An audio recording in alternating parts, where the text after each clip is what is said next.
We've got some changing conditions. It was above average out there today. Last full day of winter, absolutely stunning. Sun went down 7:39. Caught this one from Bountiful. Thanks, Mike. We love when you share them. That was a really nice little afterglow, but clear skies thanks to that high pressure. Okay, we had a big winter storm over the weekend, and it really favored south central Utah. Look at the melting today at Capitol Reef. Very rarely do you get to see the snow at Capitol Reef National Park, and then here comes that snow melt.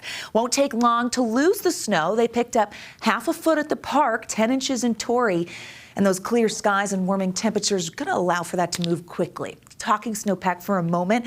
Here we are really getting close to closing out the season, and basins throughout Utah so healthy. This last storm really catapulted south central Utah to 157% of average.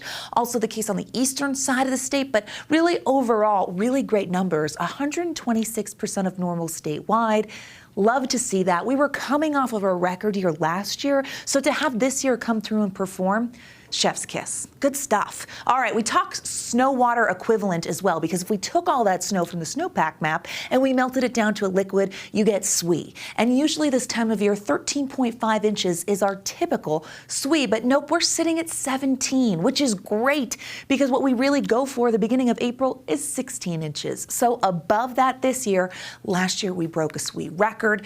But hey, we'll take above average. Good news for our waterways. This is what it looked like in St. George. Brittany, loved that you shared this photo. Really shows that we had more moisture in the southwestern corner of the state. And this one from Tammy coming out of New Harmony shows that wannabe thunderstorm development. Some isolated showers and storms because of that area of low pressure. You see it to the south of us, still hanging out in the desert southwest. High pressure keeping us quiet throughout the state, but the counterclockwise flow here funnels moisture into southern Utah. It's moved a little further south tonight, but we have watched in the afternoon and evening hours that there were a few echoes of moisture in St. George. The chance for that will be around tomorrow as that low migrates out of the area. I'll show you that on the Futurecast. 64 for the high in Salt Lake. Normally the high this time of year is 56, so we were well above average.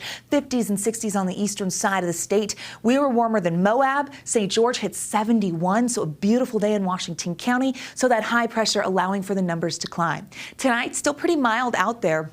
I walked in and said it was cold, but the director was like, it's warm out there. I mean, 50s is still a little chilly. Clear skies, but yes, definitely more mild than the 30s that we've seen as we're wrapping our winter season. 43 by 4 a.m.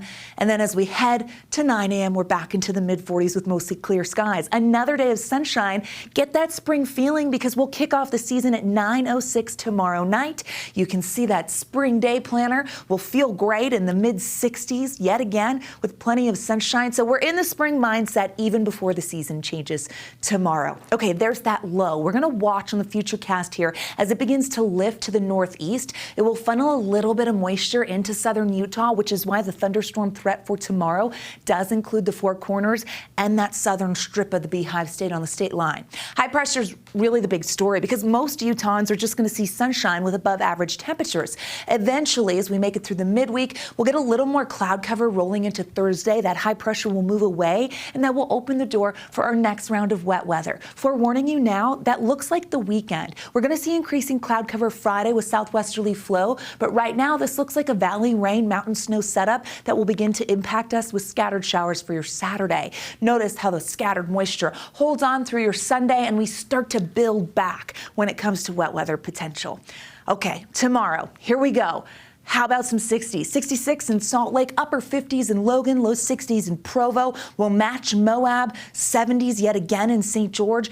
Really nice with plenty of sunshine. Now again in the south we'll have a little more cloud cover and the slight chance of an isolated storm.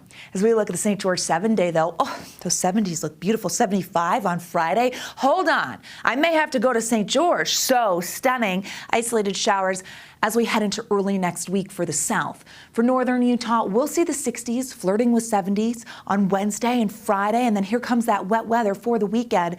Scattered to isolated showers. That cold front Saturday into Sunday is going to pack a punch. And we're going to notice those changes when we're going to be close to 70 and dropping to 50 and eventually the upper 40s into next week. So, you know, we have to enjoy these little stretches as we get our warming trend. Average is usually the mid 50s, but to be above that substantially as we welcome in spring, well, gosh, that kind of feels really nice. Any complaint? Oh, Wes, I didn't hear any complaint. Nothing about Lana today.